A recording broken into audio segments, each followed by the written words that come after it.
ये घटना अभी से करीब 100 साल पहले की है। 30 जनवरी साल 1925 को अमेरिका के केंटकी स्टेट में एक केव एक्सप्लोरर फ्लॉयड कॉलिंस एक केव को एक्सप्लोर करने के लिए उसमें घुसता है। इस केव का रास्ता बहुत छोटा था, इतना छोटा कि कोई भी इंसान सिर्फ क्राउल करके ही इसमें घुस सकता था।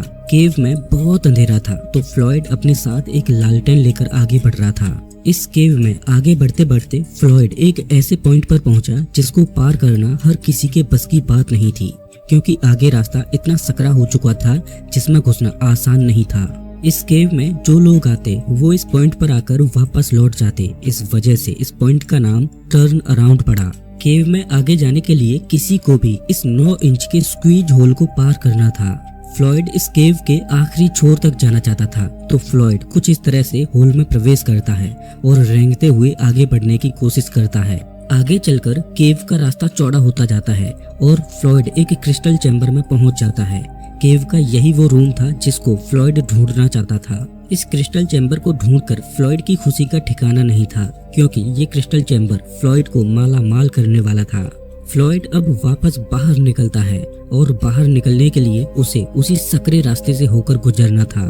फ्लॉयड उस टाइट रास्ते में अपने आप को घसीटते हुए आगे बढ़ रहा था कि तभी फ्लॉयड के हाथ से लालटेन छूटती है और वो टूट जाती है, जिससे केव के अंदर खूब अंधेरा हो जाता है। फ्लॉयड अभी भी जमीन से 55 फीट नीचे एक पतले रास्ते में फंसा हुआ था, लेकिन इस सिचुएशन में भी फ्लॉयड घबराया नहीं, क्योंकि उसने पहले भी इस तरह के अंधेरे रास्तों का सामना किया था।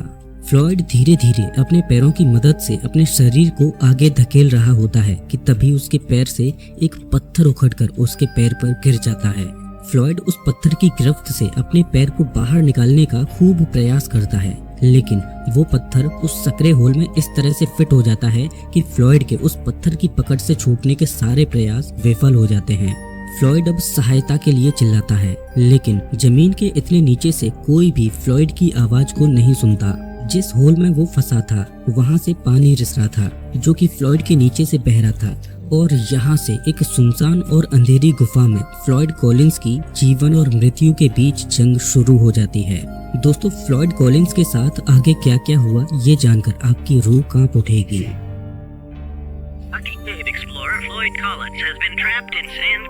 Floyd Collins was another great dramatic story. Collins had been trapped in a Kentucky cave. Collins was negotiating a small cavern tunnel when he was pinned by fallen rocks and debris at 10 a.m. on Friday morning. 1920 के दशक में America में धरती के नीचे सुरंग ढूंढने का तो मानो एक ट्रेंड चला था। लोग अपने अपने खेतों की खोदाई